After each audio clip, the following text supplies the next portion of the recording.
ಬಾಗಲಕೋಟೆ ಜಿಲ್ಲೆಯಲ್ಲೂ ಜನ ಮನೆಗಳಿಗೆ ಬೀಗ ಹಾಕಿದ್ದಾರೆ. ಉಡುಪಿ, ಮಂಗಳೂರು, ಗೋವಾದಂತಹ ಊರುಗಳಲ್ಲಿ ಕೂಲಿ ಕೆಲಸ ಅರ್ಸ್ಕೊಂಡು ಹೋಗಿದ್ದಾರೆ. ಮಳೆ ಇಲ್ಲ, ಹೊಲದಲ್ಲಿ ಬೆಳೆ ಇಲ್ಲ.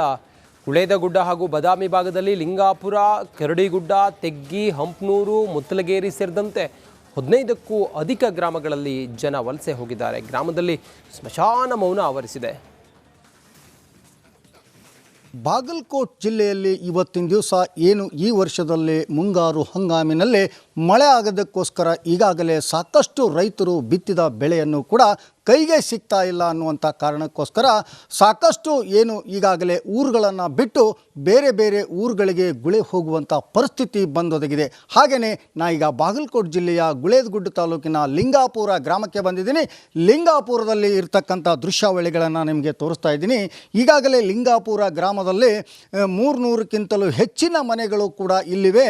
ಆದರೆ ಇಲ್ಲಿದ್ದಂಥ ಭೂಮಿಯು ಕೂಡ ಯಾವುದೇ ಒಂದು ಬೆಳೆ ಬೆಳೆದರೂ ಕೂಡ ಇಲ್ಲಿವರೆಗೂ ಕೂಡ ಮಳೆ ಆಗದ ಕಾರಣಕ್ಕೋಸ್ಕರ ಎಲ್ಲ ಬೆಳೆಯೂ ಕೂಡ ನಾಶ ಆದ ಹಿನ್ನೆಲೆಯಲ್ಲಿ ಸಾಕಷ್ಟು ಜನರು ಇಲ್ಲಿದ್ದು ಹೇಗೆ ಬದುಕುವುದು ಅನ್ನುವಂಥ ಒಂದು ಪ್ರಶ್ನೆಯ ಮೇರೆಗೆ ಈಗಾಗಲೇ ಏನು ಬೇರೆ ಬೇರೆ ಊರುಗಳಿಗೆ ಗುಳೆ ಹೋದಂಥ ಪರಿಸ್ಥಿತಿಯು ಇಲ್ಲಿದೆ. ಯಾಕಂತಂದರೆ ಈಗ ಊರಲ್ಲಿದ್ದರೂ ಕೂಡ ಏನೂ ಮಾಡಲಿಕ್ಕೆ ಆಗೋದಿಲ್ಲ. ಯಾಕಂದರೆ ಕೆಲಸವೂ ಕೂಡ ಆಗೋದಿಲ್ಲ. ಯಾಕಂದರೆ ಇಲ್ಲಿ ದುಡಿಯೋದಕ್ಕೆ ಯಾವ ಕೆಲಸವೂ ಸಿಗ್ತಾ ಇಲ್ಲ.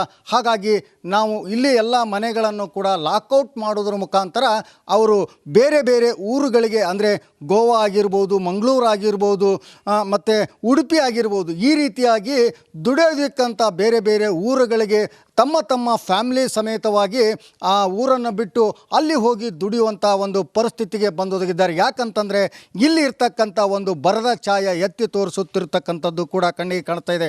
ಯಾಕಂತಂದರೆ ಬಿತ್ತಿದ ಬೆಳೆನೂ ಸಿಗ್ತಾ ಇಲ್ಲ, ದುಡಿಯೋದಕ್ಕೆ ಕೆಲಸನೂ ಇಲ್ಲ. ಹಾಗಾಗಿ ಮುಂದೆ ಏನು ಮಾಡುವುದು ಅನ್ನುವಂಥ ಒಂದು ಪ್ರಶ್ನೆ ಬಂದಾಗ ಈ ರೀತಿಯಾದಂಥ ಒಂದು ನಿರ್ಧಾರಕ್ಕೆ ಬರ್ತಾರೆ. ಆದರೆ ಇಲ್ಲಿರ್ತಕ್ಕಂಥ 300ಕ್ಕಿಂತಲೂ ಹೆಚ್ಚು ಮನೆಗಳಿದೆ. ಅದರಲ್ಲಿ 250 ಮನೆಗಳಕ್ಕಿಂತಲೂ ಹೆಚ್ಚಿಗೂ ಕೂಡ ಲಾಕೌಟ್ ಆದಂಥ ಪರಿಸ್ಥಿತಿ ಇಲ್ಲಿರೋದ್ರಿಂದ ಇದಕ್ಕೆ ಮುಖ್ಯವಾಗಿ ಹೇಳಬೇಕಂದ್ರೆ ಯಾವುದೇ ಒಂದು ಮಳೆ ಇಲ್ಲದಕ್ಕೋಸ್ಕರ